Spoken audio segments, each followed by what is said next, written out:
Here's the good news. The curve continues to flatten. We talked all along, quote unquote, the experts said that there were two possibilities. You could have a high point and then an immediate drop off, or you could have a plateau. It appears that we have a plateau. It's flattening.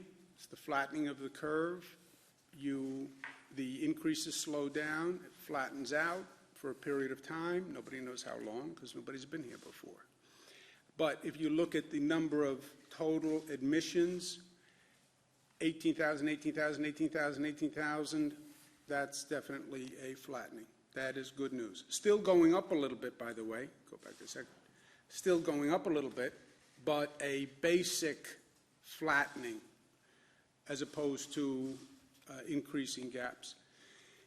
The total number of hospitalizations, net, down, a little bit up, a little bit down, but overall just follow the line. Don't get caught up in the day-to-day. As we say, the 3-day rolling average, which is more accurate than any one day, is down again. The net change in ICU admissions is down. Again, I discount this ICU admissions because the old demarcation of an ICU bed in a hospital and a regular bed in a hospital is gone. Almost every bed is basically an ICU bed. Net change in ICU admissions is also down. Intubations is real. Intubations is the worst signal.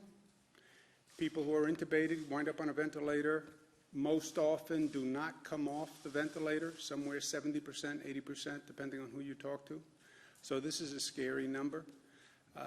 When that's down, it's good, and that is down. The 3-day rolling average is down, so that's good news. We were worried about the spread from New York City to suburbs upstate, and we have been very aggressive. When we get a little cluster, a spot that's acting up, we jump on it.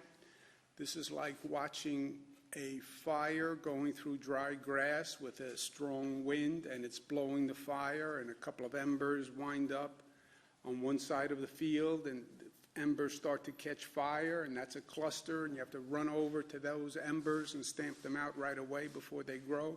But you see the stabilization there, and that has been good too. This is a new take on it. We talk about net hospitalizations. This is the number of new COVID hospitalizations to date. This is how many new COVID diagnoses or people walking into the hospital had COVID. So you see still about 2,000 people per day are walking in or being diagnosed with COVID. So you're still increasing the hospital population initially by 2,000 people who are testing positive for COVID, but on the other side of the healthcare system, people are being discharged on the other end. Number of deaths is 671, not as bad as it has been in the past, but basically flat, and basically flat at a horrific level of pain and grief and sorrow. This is 671 people who passed away on Easter Sunday. For me, I'm Catholic. Easter Sunday is the high holy day in many ways, and one of the high holy days. And to have this happen over this weekend is really, really especially tragic. And they are all in our thoughts and prayers. That raises the death total to 10,056. Again, for perspective, 10,000, 2,700 lives were lost in 9/11, and 9/11 changed every New Yorker who was in a position to appreciate on that day what happened. And the number of lives lost was horrific after 9/11, and the grief was horrific. And we are at 10,000 deaths. Last point, and this is a personal point, when is it over? I have this conversation 100 times a day. I had it last night with my daughters. When is it over? And it's a difficult conversation because people want it to be over so badly, right? I want the fear to stop. I want the anxiety to stop. I don't want to have to worry about my brother anymore. I don't want to have to worry about my daughters. I don't want to have to worry about my mother. I want it over. I want to get out of the house. I want to get back to normalcy. I've been living on this weird, disorienting, frightening place. I'm afraid to touch people. This it violates the human behavior and needs. When is it over?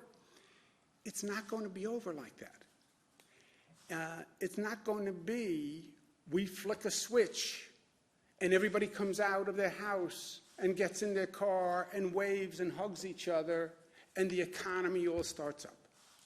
I would love to say that's going to happen. It's not going to happen that way. It can't happen that way.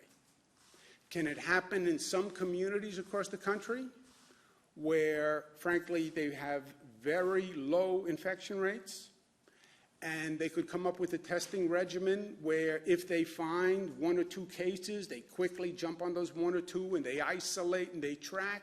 Yes. But is that going to happen here? No. Is that going to happen in any community that has a significant issue? No. There is going to be no epiphany. There is going to be no morning where the headline says, hallelujah, it's over. That's not going to happen. What will happen is there'll be points of resolution over time. When Dr. Fauci says how long until a vaccine, he says 12 months to 18 months. When the FDA is asked how long until you get a vaccine, they say 12 months to 18 months. That is the point. When you ask me, when can I do a deep breath for the first time in 5 weeks? When they say we have a vaccine.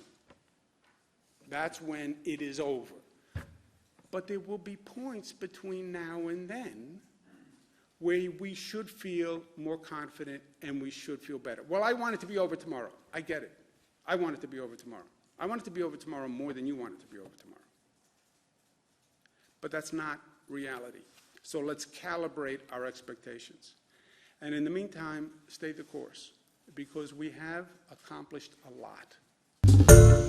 Hi, everyone. George Stephanopoulos here. Thanks for checking out the ABC News YouTube channel. If you'd like to get more videos, show highlights, and watch live event coverage, click on the right over here to subscribe to our channel. And don't forget to download the ABC News app for breaking news alerts. Thanks for watching.